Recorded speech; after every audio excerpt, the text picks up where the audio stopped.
Assalamualaikum warahmatullahi wabarakatuh. Salam sejahtera bagi kita semua. Yang saya hormati Bapak Ibu dosen penguji, serta Ibu Rika Fatima selaku dosen pembimbing. Izinkan saya mengucapkan ucapan terima kasih atas waktu dan kesempatan yang telah diberikan kepada saya pada presentasi skripsi program sarjana Fakultas Ekonomika dan Bisnis Universitas Gadjah Mada. Saya, Tarisa Fitri Permatasari, akan mempresentasikan hasil penelitian saya yang berjudul Penilaian Value Chain dan Building Blocks of Competitive Advantage pada Lembaga Bimbingan Belajar, Studi Kasus pada Neutron Yogyakarta, Cabang Surabaya 1.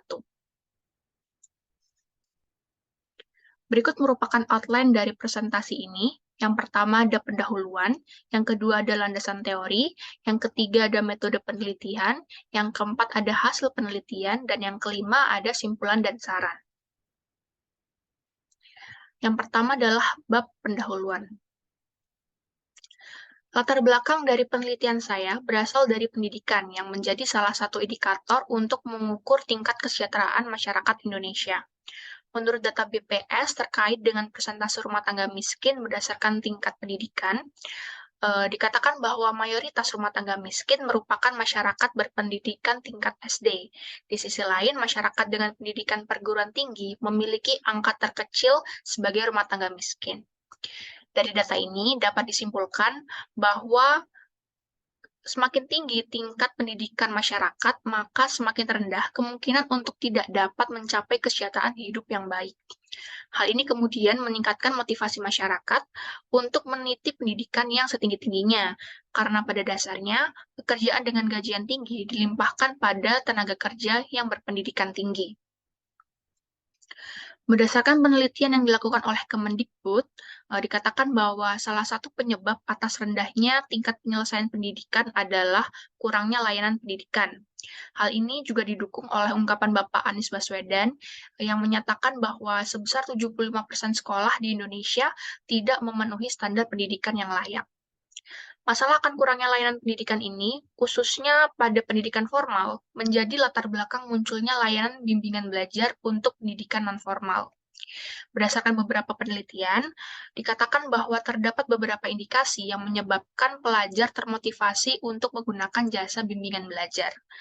Meningkatnya motivasi pelajar menyebabkan semakin tingginya permintaan atas layanan bimbingan belajar, yang mana juga menyebabkan terjadinya persaingan yang ketat antara sesama lembaga bimbingan belajar di industri pendidikan.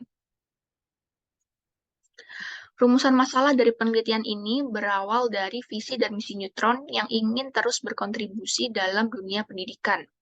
Dengan adanya persaingan dalam industri pendidikan, visi dan misi tersebut dapat Neutron raih salah satunya dengan cara mengembangkan keunggulan kompetitifnya. Untuk dapat mengembangkan keunggulan kompetitifnya, diperlukan pemahaman terlebih dahulu terkait dengan strategi kompetitif manakah yang cocok untuk digunakan oleh Neutron Surabaya 1 berdasarkan aktivitas rantai nilainya, baik itu low cost maupun differentiation. Untuk pertanyaan penelitian ada dua. Yang pertama, seperti apa aktivitas-aktivitas dalam Lembaga Bimbingan Belajar Neutron Surabaya 1 yang terkait dengan rantai nilai. Kemudian yang kedua, seperti apa aktivitas-aktivitas dalam rantai nilai yang dapat menciptakan keunggulan kompetitif bagi Lembaga Bimbingan Belajar Neutron Surabaya 1 berdasarkan faktor pembangun keunggulan kompetitif. Kemudian untuk tujuan penelitian juga ada dua. Yang pertama, menilai aktivitas-aktivitas pada rantai nilai Lembaga Bimbingan Belajar Neutron Surabaya 1. Kemudian yang kedua, menilai faktor pembangun keunggulan kompetitif pada aktivitas-aktivitas dalam rantai nilai Lembaga Bimbingan Belajar Neutron Surabaya 1. Selanjutnya adalah ruang lingkup dan batasan penelitian. Yang pertama adalah menetapkan Lembaga Bimbingan Belajar Neutron Yogyakarta, Cabang Surabaya 1 sebagai subjek penelitian. Yang kedua adalah responden yang dipilih adalah seluruh pegawai Neutron Surabaya 1. Kemudian, penelitian ini merupakan replikasi tesis yang berjudul Analisis Rantai Nilai dan Keunggulan Bersaing pada Industri Pengolahan Daging, yang mana studi kasus pada PT WDP Semarang, yang ditulis oleh Ripka Wardani pada tahun 2017. Selanjutnya adalah mengenai landasan teori. Landasan teori yang pertama adalah teori rantai nilai yang ditulis oleh Porter. Pada bagian di samping dapat diperhatikan bahwa aktivitas rantai nilai terdiri dari aktivitas primer dan aktivitas pendukung, yang mana terbagi menjadi 9 kategori aktivitas rantai nilai. Menurut Porter, rantai nilai ini merupakan suatu sistem aktivitas yang saling bergantung. Keterkaitan tercipta ketika suatu aktivitas yang dilakukan dapat mempengaruhi biaya atau efektivitas aktivitas lainnya. Landasan teori yang kedua adalah keunggulan kompetitif, yang mana menurut Porter terdapat dua jenis keunggulan kompetitif, yakni low cost dan differentiation. Untuk dapat meraih keunggulan kompetitif, terdapat beberapa strategi generik yang dapat dipilih, antara lain yang pertama ada cost leadership, lalu yang kedua ada differentiation, dan yang ketiga ada focus. Landasan teori yang ketiga adalah The Building Blocks of Competitive Advantage, yang ditulis oleh Hill dan Jones dan merupakan pengembangan dari teori keunggulan kompetitif Porter. Menurut Hill dan Jones, terdapat 4 faktor pembangun keunggulan kompetitif, yakni unggul efisiensi, unggul kualitas, unggul inovasi, dan unggul tanggap pelanggan. Selanjutnya adalah mengenai metode penelitian. Desain penelitian ini adalah penelitian deskriptif yang didukung oleh data kuantitatif. Instrumen penelitian yang digunakan adalah structured question, kuesioner, dan uji reliabilitas. Metode pengumpulan data yang dilakukan adalah dengan 3 teknik, yakni survei dalam bentuk kuesioner, wawancara dengan beberapa narasumber, dan observasi lapangan. Kemudian terkait populasi dan sampel, pada penelitian ini, survei dilakukan dengan metode sensus, sehingga responden yang berpartisipasi dalam survei merupakan populasi dari pegawai Neutron Surabaya 1, yakni total sebanyak 26 orang. Kemudian untuk partisipan wawancara, dipilih beberapa narasumber yang memiliki job desk yang berhubungan dengan topik yang akan ditanyakan. Untuk waktu pelaksanaan penelitian ini dimulai dari Februari hingga November 2022. Terkait dengan kuesioner disebarkan dengan tujuan untuk mengukur performa kinerja aktivitas rantai nilai, sehingga dapat diketahui aktivitas mana saja yang merupakan aktivitas unggul. Kuesioner disusun dari beberapa hal, yakni structured question dengan referensi dari tesis yang ditulis oleh Ani Naima, kemudian wawancara dengan Bapak Arvin untuk mengidentifikasi aktivitas rantai nilai neutron, kemudian teori rantai nilai Porter, dan definisi aktivitas rantai nilai yang ditulis oleh Hux dan Majlov. Pengukuran dilakukan menggunakan skala Likert, tujuannya untuk mengukur performa aktivitas rantai nilai dengan jawaban sangat kurang baik hingga sangat baik. Berikut merupakan hasil uji reliabilitas yang dilakukan pada kuesioner rantai nilai. Dapat diperhatikan bahwa semua data yang diperoleh merupakan data yang reliable untuk digunakan karena memiliki nilai Cronbach alpha lebih dari 0,6. Metode analisis data yang dilakukan dalam penelitian ini terdiri dari 3 tahap. Pada tahap pertama, dilakukan penyusunan kuesioner rantai nilai dan pengumpulan data. Data yang terkumpul kemudian dilakukan pengolahan dengan uji reliabilitas. Pada tahap kedua, dilakukan penilaian aktivitas berdasarkan tingkat performa. Aktivitas unggul dievaluasi menggunakan teori Building Blocks of Competitive Advantage untuk mengetahui faktor keunggulan apa saja yang dimiliki. Kemudian pada tahap ketiga, disimpulkan strategi kompetitif dasar seperti apa yang sesuai untuk diterapkan oleh Neutron berserta dengan strategi generiknya. Kemudian hasil penelitian.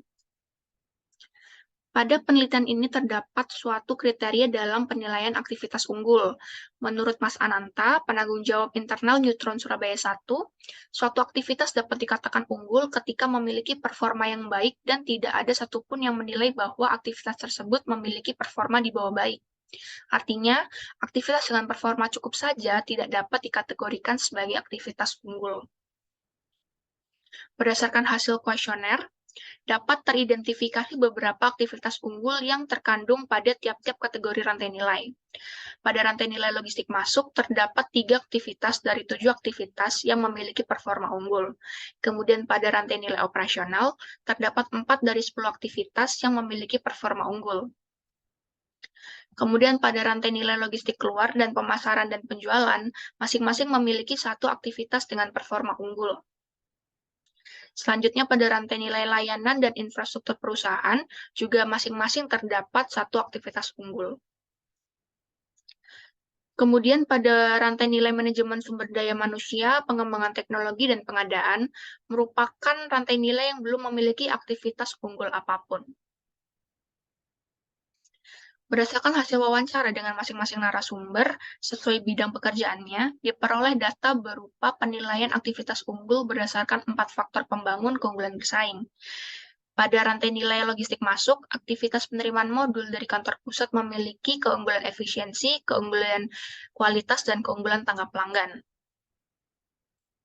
Pada aktivitas penyimpanan dan penanganan barang yang diterima dari kantor pusat, faktor keunggulan yang dimiliki adalah unggul efisiensi dan unggul kualitas.